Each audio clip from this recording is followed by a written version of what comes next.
Hi Tom. Um, so I'm going to send this on to you now. I'm just going to talk through it for a minute or a minute and a half, just to explain what you're looking at. So you'll see your name on the top left hand corner here. You'll see high, medium, low intensity day, and then what the aim of the meal plan is. So to eat the correct total and type of food to allow you to repair and heal the ligament, adequately fuel for training, and maintain your lean mass. By meeting these calorie demands of training, adding the 1 to 200 calorie surplus in, and maintain a high nutrient density, this aim is possible. So that's kind of the overarching aim of this meal plan or meal guide. You'll see on Monday, Wednesday, and Friday, I've taken those as your high intensity days. That might change, and that's fine, but it's just to be aware of that's what the fuel requirements should be or are for your high intensity days with Barry and Colin. So with that in mind, I've kind of taken into account, say it'll be a higher carb breakfast, that there'll be a hot pot at lunch, and then within that, then after a session, you might have a Connecticut shake.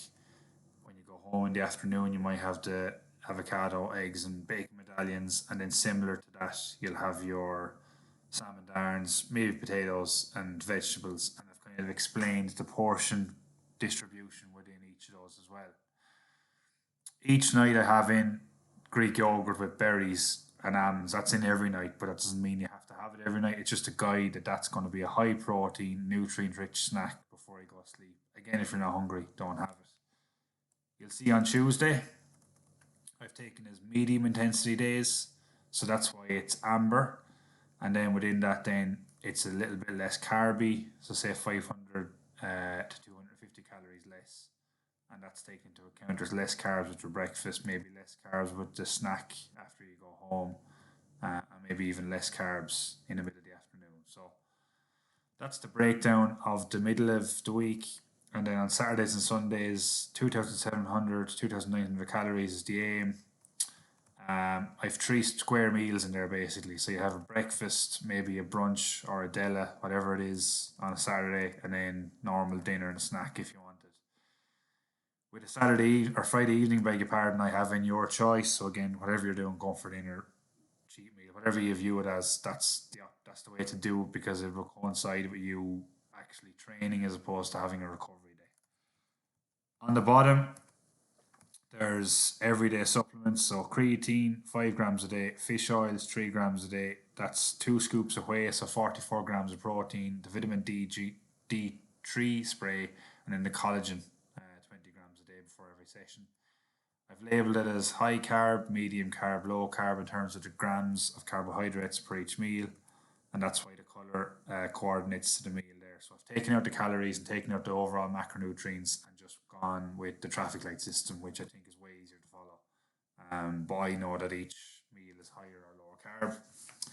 Here I have 5 non-negotiables that you need to do every day that will help you stick to building habits, and I'm open to your interpretation on these. So what I've said they are 250 grams of protein a day, regardless of the intensity. Number two, aim to have 7 sources of fruit and veg a day. Number three, if you're eating out, which is completely normal, try adding an extra side of salad, vegetables, fruit salad, whatever it is, to improve your overall nutrient density. So if that's going to Dell or going out, whatever it is, weigh in 3 times a week to stay on top of that kind of 107, 108 kg bandwidth. And then moderate your saturated fat and trans fat intake from meat, fat takeaways, confectionaries, etc. But enjoy them at the times of the week that you're kind of planning for. The second page then is alternatives, and I've added in your meals here to the right hand side. So if you're having berries and porridge, what can you have instead of that?